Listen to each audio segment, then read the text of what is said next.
KaraokeBooks. Middlemarch. George Eliot. Audiobook. Book 7. Two Temptations. Chapter 63. These little things are great to little man. Goldsmith. Have you seen much of your scientific phoenix, Lydgate, lately? Said Mr. Toller at one of his Christmas dinner parties, speaking to Mr. Fairbrother on his right hand. Not much, I am sorry to say, answered the vicar, accustomed to parry Mr. Toller's banter about his belief in the new medical light. I am out of the way and he is too busy. Is he? I am glad to hear it, said Dr. Minchin, with mingled suavity and surprise. He gives a great deal of time to the new hospital, said Mr. Fairbrother, who had his reasons for continuing the subject. I hear of that from my neighbor, Mrs. Casaubon, who goes there often. She says Lydgate is indefatigable, and is making a fine thing of Bulstrode's institution. He is preparing a new ward in case of the cholera coming to us. And preparing theories of treatment to try on the patients, I suppose, said Mr. Toller. Come, Toller, be candid, said Mr. Fairbrother. You are too clever not to see the good of a bold fresh mind in medicine, as well as in everything else. And as to cholera, I fancy, none of you are very sure what you ought to do. If a man goes a little too far along a new road, it is usually himself that he harms more than anyone else. I am sure you and Wrench ought to be obliged to him, said Dr. Minchin, looking towards Toller, for he has sent you the cream of Peacock's patients. Lydgate has been living at a great rate for a young beginner, said Mr. Harry Toller, the brewer. I suppose his relations in the north back him up. I hope so, said Mr. Cicelli, else he ought not to have married that nice girl we were all so fond of. Hang it, one has a grudge against a man who carries off the prettiest girl in the town. Aye, by God. And the best too, said Mr. Standish. My friend Vincy didn't half like the marriage, I know that, said Mr. Cicelli. He wouldn't do much.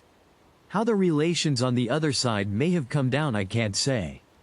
There was an emphatic kind of reticence in Mr. Cicelli's manner of speaking. Oh, I shouldn't think Lydgate ever looked to practice for a living, said Mr. Toller, with a slight touch of sarcasm, and there the subject was dropped. This was not the first time that Mr. Fairbrother had heard hints of Lydgate's expenses being obviously too great to be met by his practice, but he thought it not unlikely that there were resources or expectations which excused the large outlay at the time of Lydgate's marriage, and which might hinder any bad consequences from the disappointment in his practice. One evening, when he took the pains to go to Middlemarch on purpose to have a chat with Lydgate as of old, he noticed in him an air of excited effort quite unlike his usual easy way of keeping silence or breaking it with abrupt energy whenever he had anything to say. Lydgate talked persistently when they were in his workroom, putting arguments for and against the probability of certain biological views. But he had none of those definite things to say or to show which give the waymarks of a patient uninterrupted pursuit, such as he used himself to insist on, saying that there must be a systole and diastole in all inquiry, and that a man's mind must be continually expanding and shrinking between the whole human horizon and the horizon of an object glass. That evening he seemed to be talking widely for the sake of resisting any personal bearing, and before long they went into the drawing-room, where Lydgate, having asked Rosamond to give them music, sank back in his chair in silence, but with a strange light in his eyes. He may have been taking an opiate, was a thought that crossed Mr. Fairbrother's mind, tic douloureux perhaps, or medical worries. It did not occur to him that Lydgate's marriage was not delightful. He believed, as the rest did, that Rosamond was an amiable, docile creature, though he had always thought her rather uninteresting, a little too much the pattern card of the finishing school. And his mother could not forgive Rosamond because she never seemed to see that Henrietta Noble was in the room. However, Lydgate fell in love with her, said the vicar to himself, and she must be to his taste. Mr. Fairbrother was aware that Lydgate was a proud man, but having very little corresponding fibre in himself, and perhaps too little care about personal dignity, except the dignity of not being mean or foolish, He could hardly allow enough for the way in which Lydgate shrank, as from a burn, from the utterance of any word about his private affairs. And soon after that conversation at Mr. Toller's, the vicar learned something which made him watch the more eagerly for an opportunity of indirectly letting Lydgate know that if he wanted to open himself about any difficulty there was a friendly ear ready. The opportunity came at Mr. Vincey's, where, on New Year's Day, there was a party, to which Mr. Fairbrother was irresistibly invited, on the plea that he must not forsake his old friends on the first New Year of his being a greater man, and rector as well as vicar. And this party was thoroughly friendly. All the ladies of the Fairbrother family were present. The Vincey children all dined at the table, and Fred had persuaded his mother that if she did not invite Mary Garth, the Fairbrothers would regard it as a slight to themselves, Mary being their particular friend. Mary came, and Fred was in high spirits, though his enjoyment was of a checkered kind. Triumph that his mother should see Mary's importance with the chief personages in the party being much streaked with jealousy when Mr. Fairbrother sat down by her.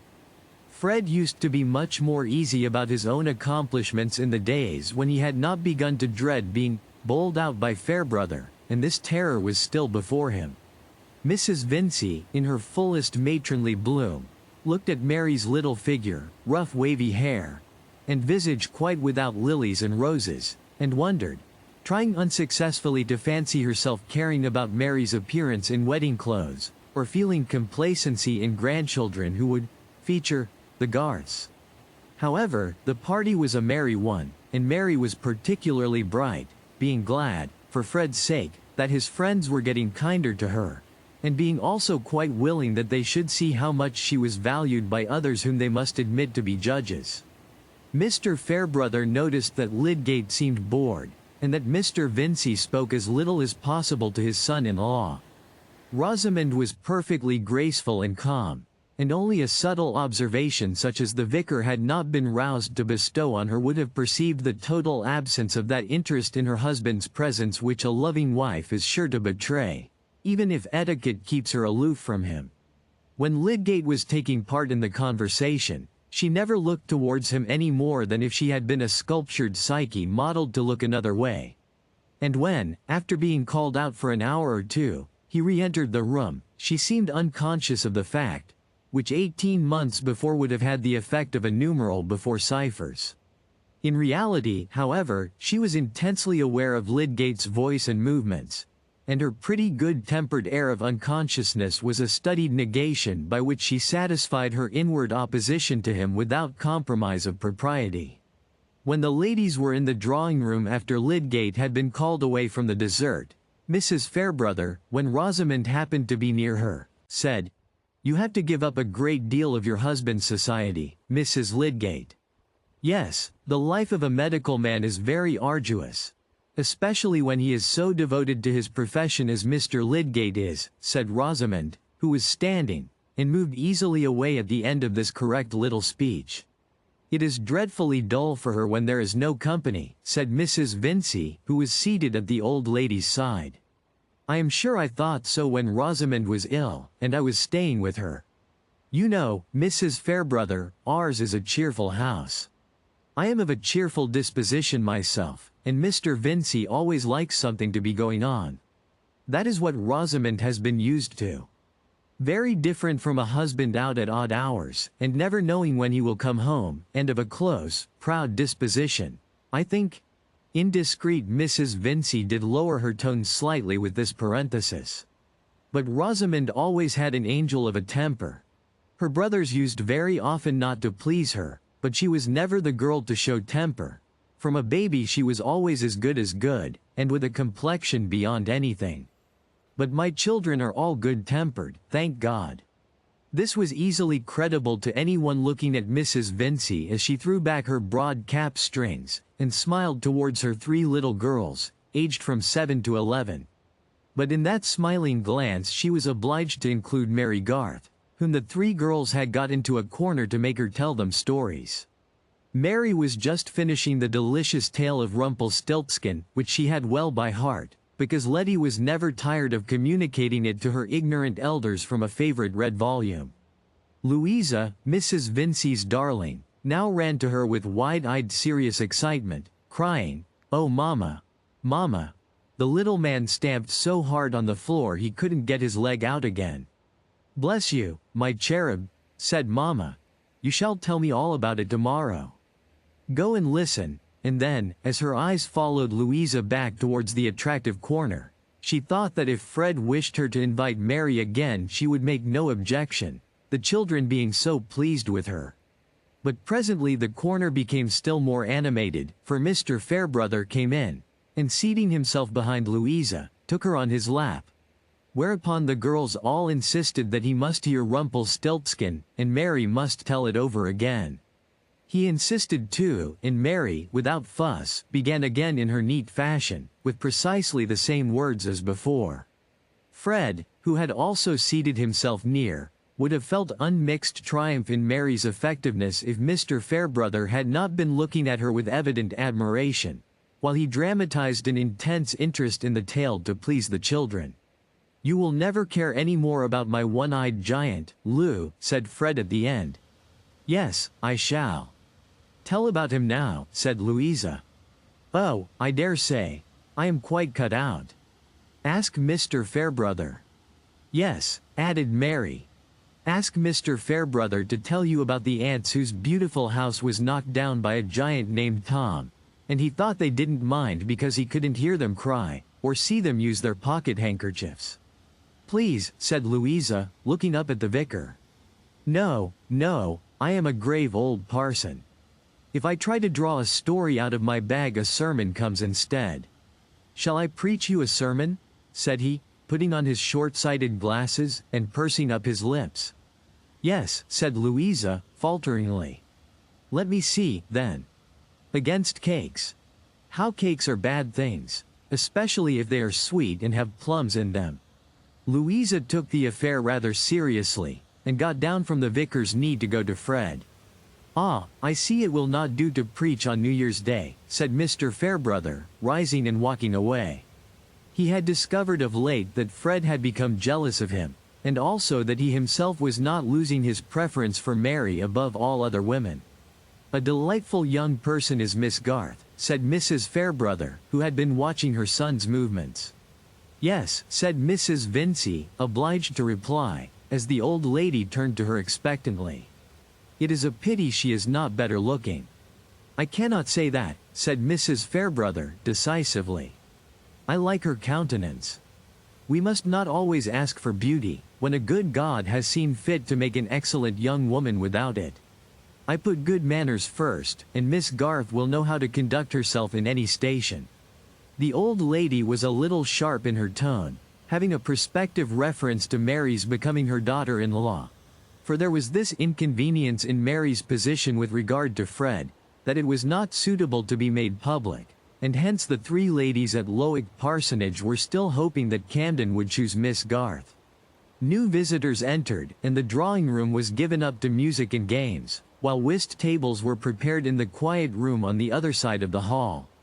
Mr. Fairbrother played a rubber to satisfy his mother, who regarded her occasional whist as a protest against scandal and novelty of opinion, in which light even a revoke had its dignity. But at the end he got Mr. Cicelli to take his place, and left the room. As he crossed the hall, Lydgate had just come in and was taking off his great coat. "You are the man I was going to look for," said the vicar, and instead of entering the drawing-room, they walked along the hall and stood against the fireplace, where the frosty air helped to make a glowing bank. "You see, I can leave the whist table easily enough," he went on, smiling at Lydgate. "Now I don't play for money. I owe that to you, Mrs. Casaubon says." "How?" said Lydgate, coldly. "Ah, you didn't mean me to know it. I call that ungenerous reticence. You should let a man have the pleasure of feeling that you have done him a good turn. I don't enter into some people's dislike of being under an obligation. Upon my word, I prefer being under an obligation to everybody for behaving well to me." "I can't tell what you mean," said Lydgate, "unless it is that I once spoke of you to Mrs. Casaubon. But I did not think that she would break her promise not to mention that I had done so," said Lydgate, leaning his back against the corner of the mantelpiece, and showing no radiance in his face. It was Brooke who let it out, only the other day. He paid me the compliment of saying that he was very glad I had the living though you had come across his tactics, and had praised me up as a Ken and a Tillotson, and that sort of thing, till Mrs. Casaubon would hear of no one else. Oh, Brooke is such a leaky-minded fool, said Lydgate, contemptuously. Well, I was glad of the leakiness then. I don't see why you shouldn't like me to know that you wished to do me a service, my dear fellow. And you certainly have done me one. It's rather a strong check to one's self-complacency to find how much of one's right doing depends on not being in want of money. A man will not be tempted to say the Lord's Prayer backward to please the devil, if he doesn't want the devil's services. I have no need to hang on the smiles of chance now. I don't see that there's any money getting without chance, said Lydgate. If a man gets it in a profession, it's pretty sure to come by chance. Mr. Fairbrother thought he could account for this speech, in striking contrast with Lydgate's former way of talking, as the perversity which will often spring from the moodiness of a man ill at ease in his affairs. He answered in a tone of good-humored admission. Ah, there's enormous patience wanted with the way of the world. But it is the easier for a man to wait patiently when he has friends who love him, and ask for nothing better than to help him through, so far as it lies in their power. Oh yes, said Lydgate in a careless tone, changing his attitude and looking at his watch. People make much more of their difficulties than they need to do. He knew as distinctly as possible that this was an offer of help to himself from Mr. Fairbrother, and he could not bear it. So strangely determined are we mortals that, after having been long gratified with the sense that he had privately done the vicar a service, the suggestion that the vicar discerned his need of a service in return made him shrink into unconquerable reticence. Besides, behind all making of such offers what else must come? That he should mention his case, imply that he wanted specific things. At that moment, suicide seemed easier. Mr. Fairbrother was too keen a man not to know the meaning of that reply, and there was a certain massiveness in Lydgate's manner and tone, corresponding with his physique, which if he repelled your advances in the first instance seemed to put persuasive devices out of question. What time are you? Said the vicar, devouring his wounded feeling. After 11, said Lydgate. And they went into the drawing room. If you liked what you heard, please subscribe to the channel.